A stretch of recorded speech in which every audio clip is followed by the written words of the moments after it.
જય માતાજી. પુરુષોત્તમ મહિનો નજીક આવે છે એટલે બધાના મનમાં એક વિચાર હોય કે પુરુષોત્તમ માસમાં શું કરાય અને શું ન કરાય. તો આ વિડીયો છે એ સેવ કરીને રાખવા જેવો છે. દર વર્ષે પુરુષોત્તમ માસમાં શું શું કરાય અને શું શું ન કરાય એ આપણા પંચાંગના જે કાંઈ નિયમના પુસ્તકો છે એમાં એક પુસ્તક છે ધર્મસિંધુ અને એક પુસ્તક છે નિર્ણય સિંધુ. આ બંને પુસ્તકોમાં કીધું છે કે પુરુષોત્તમ માસમાં શું શું કરાય અને શું ના કરાય. શું ન કરાય એ પહેલા જાણી લઈએ. જો આપણા ઘરે કોઈ દીકરા દીકરીના લગ્ન હોય તો એ પુરુષોત્તમ માસમાં ન કરાય. સગાઈ કરવાના હોય તો એ પણ પુરુષોત્તમ માસમાં ન કરાય. નવું મકાન લીધું હોય અને એમાં ગૃહ પ્રવેશ કરવાના હોય તો એ પણ પુરુષોત્તમ માસમાં ન કરાય.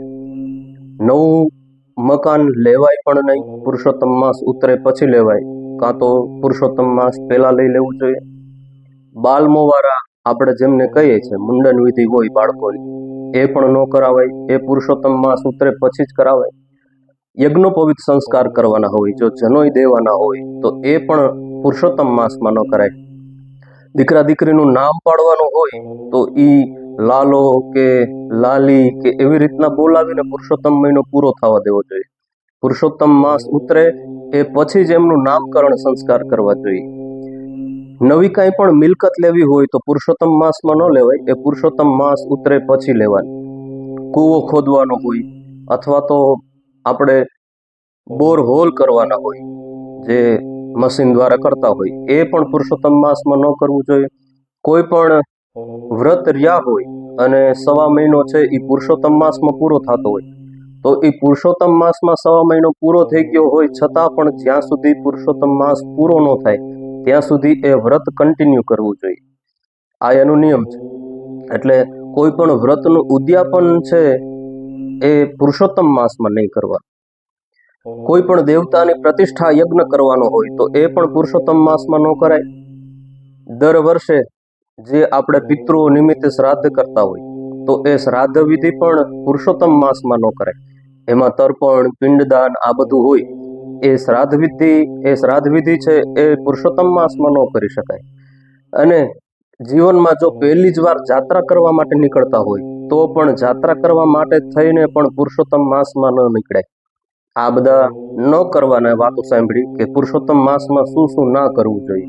આ ધર્મસિંધુ અને નિર્ણય સિંધુ બંને બુકમાં લખેલું છે. હવે શું કરાય એ આપણે જાણી લઈએ. સૌથી પહેલા કોઈ પણ શાંતિ પૂજા કરવાની હોય તો એ થાય કાલસર્પ દોષ, મંગળ દોષ, પિતૃદોષ. પિતૃદોષ એટલે કે જન્મકુંડલીનો પિતૃદોષ.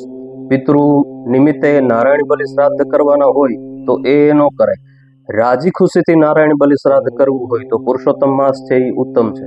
ખાલી પિતૃઓને યાદ કરવા માટે થઈને કરીએ તો એ પિતૃઓ માટે થઈને ઉત્તમ છે.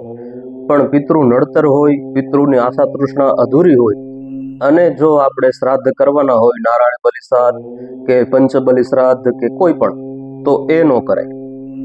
કુંભ વિવાહ છે, અર્ક વિવાહ છે, ગ્રહ શાંતિ છે, રુદ્રાભિષેક છે, મહામૃત્યુંજય મંત્રના જપ છે, આ દરેક વસ્તુ પુરુષોત્તમ માસમાં કરી શકાય. ભાગવત કથા છે, રામ કથા છે, દેવી ભાગવત છે, ગીતાજીનો પાઠ છે, આ દરેક વસ્તુ પુરુષોત્તમ માસમાં કરવા જ જોઈએ. પુરુષોત્તમ માસમાં જપ કરવા જોઈએ, પુરુષોત્તમ માસમાં દાન દેવું જોઈએ, પુરુષોત્તમ માસની અંદર ભજન વધારવું જોઈએ, તપ કરવું જોઈએ. આ બધું કરીએ તો એમનું કરોડ ગણું પુણ્ય મળે છે. એક માળા કરીએ છીએ તો 1 કરોડ માળા કરવાનું પુણ્ય છે એ પુરુષોત્તમ માસમાં મળે છે.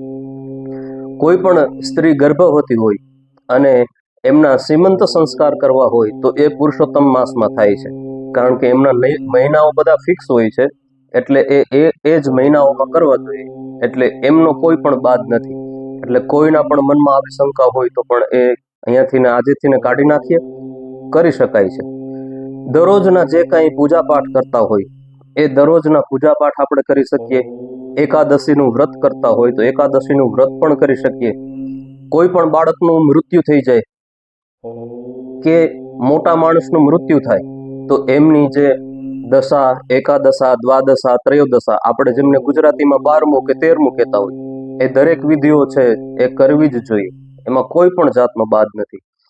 સૂતક કે પિંદરું લાગ્યું હોય તો એમના જે નિયમો છે એ ફોલોઅપ કરવાના હોય અને 12મે કે 13મે દિવસે જે પ્રમાણે શ્રાદ્ધ થવું જોઈએ એ પ્રમાણે કરી લેવું જોઈએ. એટલે શું ન કરાય અને શું કરાય એ નિયમો આપણે જાણ્યા. આ વિડીયો બને એટલા માણસોને શેર કરજો, જેથી કરી અને બધાને ખબર પડે કે પુરુષોત્તમ માસમાં શું કરવું જોઈએ અને શું ના કરવું જોઈએ. બધાને જય માતાજી.